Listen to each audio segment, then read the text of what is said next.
What is going on, guys? Welcome back to this episode of the Road to Redemption podcast. Today, we are talking about things I wish I knew before I wrote my first book, which happens to be a memoir. So, the things I wish I knew before I wrote my own story into a book. I'll try to make this one relatively quick. I know there's a lot of videos covering this topic since I just did it, and my book releases on the 11th of April. I figure it's fresh in my brain, and maybe those of you out there that are inspired to write your own story down can benefit some from this. So here we go. First thing that I wish I knew. I wish I had considered more the changing of people's names. I touched on this in the last episode. Some of the names that I changed, some are changed, some are not. It's really, and this will encompass thing number 2, which is legality stuff. There is a time statute of limitations on things you can and cannot speak about. There's things such as hearsay, which is just conversation, and there's no legal recourse for that. You do hold a personal responsibility if you're telling a story to tell the truth, to tell it to the best of your recollection. So there's that. When you change people's names, obviously you're not being super artistic with a person's name if you're changing it, because more than likely something happened that you wish hadn't happened. Things ended on bad terms if you're changing their name, more than likely, right? Or you're doing it solely to protect that person. I have a couple instances in my book where the names of the people that were changed were not necessarily on bad terms. We don't speak anymore, but it's more just who we were at a different stage of our life doesn't reflect any of us now. But that doesn't make it any less a part of your story. So moving on to point number 2, legalities. If you're talking about your life, one, it's never smart to incriminate yourself. So like in my book, I admit to selling weed for a period of time. There's a statute of limitations on stuff like that. I didn't give away client bases, names, or anything like that. So it's, there's one of those situations where, this is where on podcasts and movies and stuff like that, they go, some of this is entertainment, and that's for legality reasons, right? You have telling other people's stories, telling other people's medical histories. In my story, and some of these are trigger warnings as well, but I talk about sexual assault, I talk about domestic violence, I talk about abortions, I talk about birth, I talk about women's bodies, I talk about my opinion on some of those things, right? So all of these are sensitive topics, especially in today's day and age. But again, the whole process of writing your story into a book should be to validate your experiences as what they are, and then to try to process them so that way they can be useful to yourself and other people.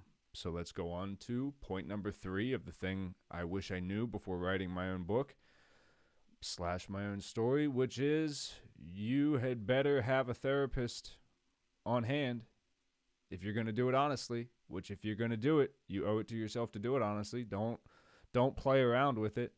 Go deep, tell your story, tell it all, tell it honestly. But you better have a therapist ready, because there's going to be things that come up through the process of your writing. I think it's just a part of the magic of writing that it digs into a part of your subconscious that you don't even know is there. When I started writing this book, the book started in the year 2016, and it was going to be from 2016 forward.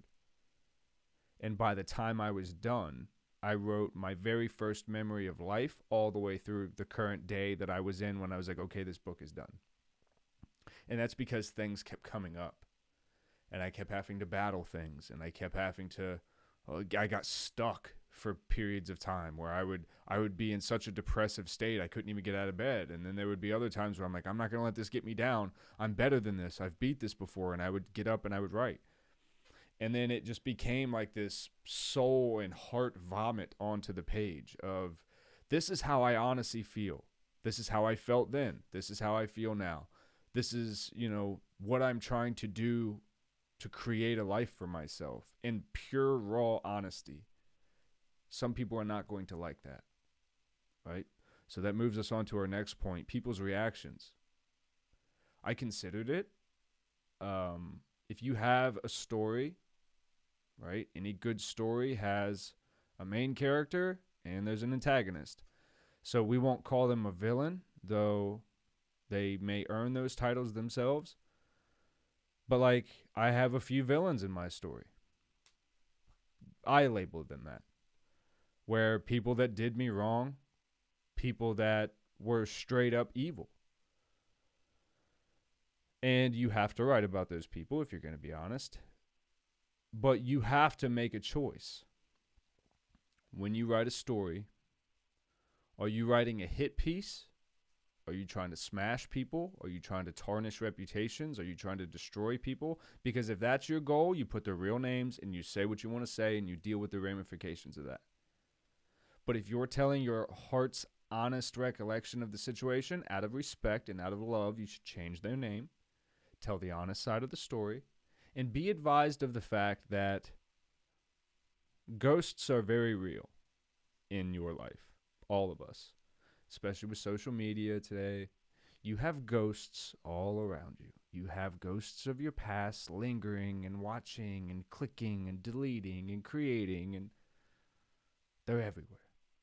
So the second that aroma hits the air, that your story is coming out, any person who has a feeling that they may be a part of that story is going to start tiptoeing their way back.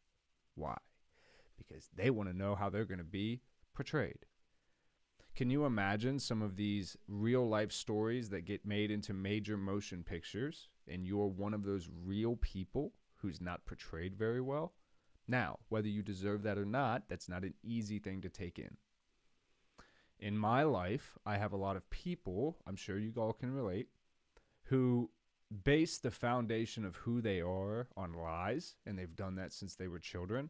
And because of that simple fact of they refuse to deal with their actual feelings, they refuse to deal with the truth of life, and they refuse to make choices that are not selfish, people become the villains of everyone's story, including their own. And that becomes very, very, very difficult for people to accept. And then in today's day and age, with social media, it's easy to go, this person wrote a story about me. This person said this about me. This person mentioned this part of my life, and I don't appreciate that. You can worry about all that if you want to. The one thing I'll tell you is if you do it out of respect and out of love, you change people's names. You tell the truth of the situation. Don't embellish things. Don't make things up so that it's more entertaining than it sounds. Make it true. And you let the world have it. You let the world read it. You let the world connect to it. And then without placing the titles of villains, antagonists, main characters, co-main characters, filler chapters, let people interpret your story. That's why you're doing it. You feel deep down within inside you that you have a story worthy of people to hear and that they can gain something from that. So tell it. Somewhere in that scope of ebbing and flowing through finding what story you're actually writing, you're going to find like who you are as a person, especially when you're writing your own story. You're going to go, damn, man. A journey of chasing love and doing life the hard way. That's me. That's Cam. To an essence, always chasing love, always doing life the fucking hard way. Always. Why? You write a book. You figure it out. You go, I got it. It's because I let this one person constantly manipulate me my whole life and use words like love and forever and things like that to so skew my mind that I literally created a life for 15 years that I didn't consciously create. I was just so much in a survival, fight or flight, denial, fuck this. I'm, just so checked out of life. Like, guys, the lesson that I want you to learn from my book is don't let other people fucking ruin your life. Don't let other people's opinions, whether they're good or bad. I don't care if someone tells you that you are literally the air that they breathe and the stars in the sky shine only for you, and all the sweetest, most romantic shits that someone could ever come up with. Don't ever change your life. Don't ever risk what you know in your heart is your reality for someone that you can very clearly pinpoint multiple times that they've manipulated you in your life. That is what writing your own story will serve you. And I wasn't ready for that either. I had people very close to me, a few people, who prior to me starting the writing of that book, I'd go, I will love that person. Pay attention to what I'm saying. I will love that person for the rest of my life. Regardless of if I ever talk to them or not. My father is one of these people. Well, I'll love that person for the rest of my life.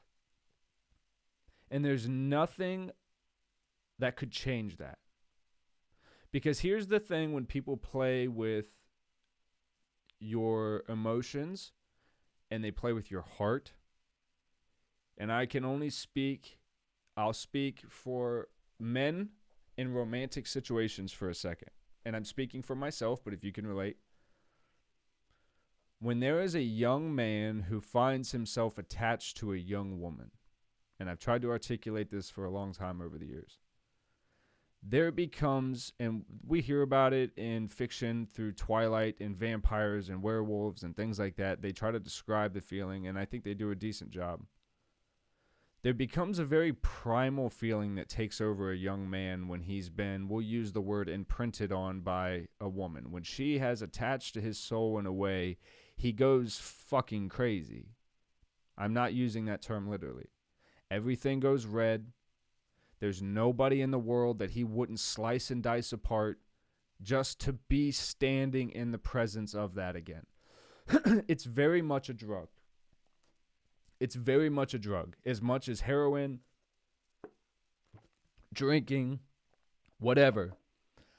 That first hit of love, lust, infatuation, that first time that a man makes a woman a part of his being, it becomes ingrained in his DNA. It becomes a part of his blood type. It's an all-consuming force that just becomes a nature of who he is. Okay? Now, some women know what to do with that, and some do not. Some men know what to do with that, and some do not. I was one who did not, and I had attached to a woman who did not. Because here's the thing. There's a great idea of the Bonnie and Clyde type mentality where we're going to take on the world and we're going to burn shit down for our own gain, and we don't care who gets hurt. As long as we're together, we're going to get the most out of this life. There's another side of things where you go, every time we go blow shit up, I have to lay down and recover for years because I have people looking for me. My wounds hurt. So we're not really living this ultimate form of life because I'm constantly fucked up, laying down and recovering so we can enjoy a heyday of whatever. And we're calling this love when all it's really doing is we're facing down an inevitable end of fucking doom. Young love is what we call that a lot of times. Where there's something so exciting about that chase and that hunt. If you're a person who's an adult now, over 30, over 25, and you were once young and in love, you know that the word hunt is an appropriate word. There's a tingle that takes over your chest. Some of you may be able to feel it as I talk about it. It spreads through your arms, and It feels almost like when you watch Tom Hardy turn into Venom, it's a changing of human. It's not a human feeling anymore. It makes you understand why people hurt each other for love, and why people hurt each other out of passion, and why all the terrible things in the world probably stem from one man who lost someone special to him. And how that type of pain can snowball into a life so fucking damaged that it's not that the person dies. But I want you all to think of someone in your life who you knew them at one point, an event happened to them, and then you knew them after that. And that was two different people. And you found yourself constantly in your life going, God, I miss them. Even if I see them every single day, I miss that person. Because a part of them is gone. It's dead. It's not there anymore. When you write your own story, unfortunately, you're going to unbury parts of yourself that you've realized died a long time ago, that you had to kill off, no matter how special they were to you. Guys, that feeling of primal, fuck this world, I'll kill anyone and everyone, and I'll fucking shred any city to protect, to get to hold, to fuck, to whatever. That's something you have to learn to harness. It's something you have to learn to control, and it's something that you have to learn. Just because it may have been ignited by someone doesn't mean that they're always the one who deserves it. That is what the Road to Redemption, a journey of chasing love and doing life the hard way, has taught me since I wrote it. Which is that, guys, this life is going to try to rip your fucking heart out of your chest. I hope it doesn't do it near as often to you as it's done to me. I accept my responsibility in all of my doings, and you'll see that in the book. But this book is there for you when that happens. So you can pick it up, and hopefully there's a chapter that you connect to that you go, that's me. I know that life. I've been there. I've felt that. And you can open it, and you can sit with me for a minute, even if I'm not there.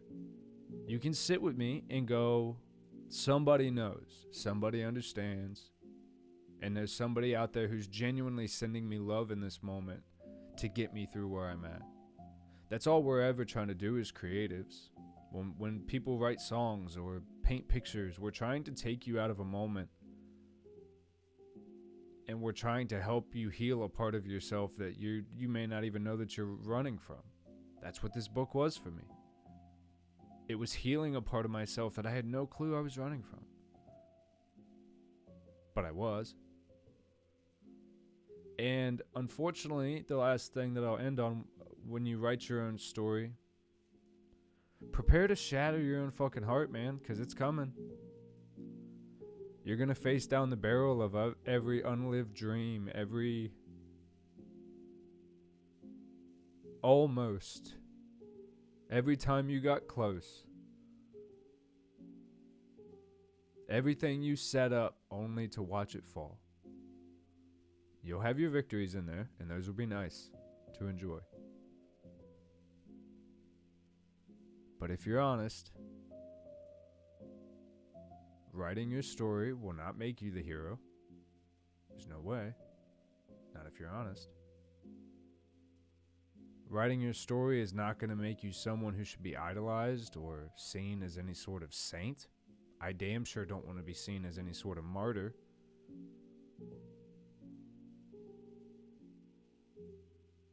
You're going to look at your life different. And it's going to cause the universe to react. When you're that bold and you're so inclined to sit down and do the work and pour your soul out, the universe will respond. Be ready, because you don't know what's coming. your whole fucking world may come crashing down on you and force you to make life changes and choices, and maybe force you to write a second book. You have to be ready for all that. Don't do it as a small little check the block, I'm going to write a book and say I did, because that's what I started doing. I'm telling you, you will be driving down a highway blindfolded. You start doing stuff like that. You're digging into deep, uncharted territories when you decide to go into your life. That I promise you. You can do it. I love you. I'm here for all of you. Let me know if you have any more questions I didn't get to or any points you want me to expand on or talk more about, and we'll get to it. Go ahead and thumbs up the video. Hit the subscribe button. Know how much I love you. We'll see you in the next one.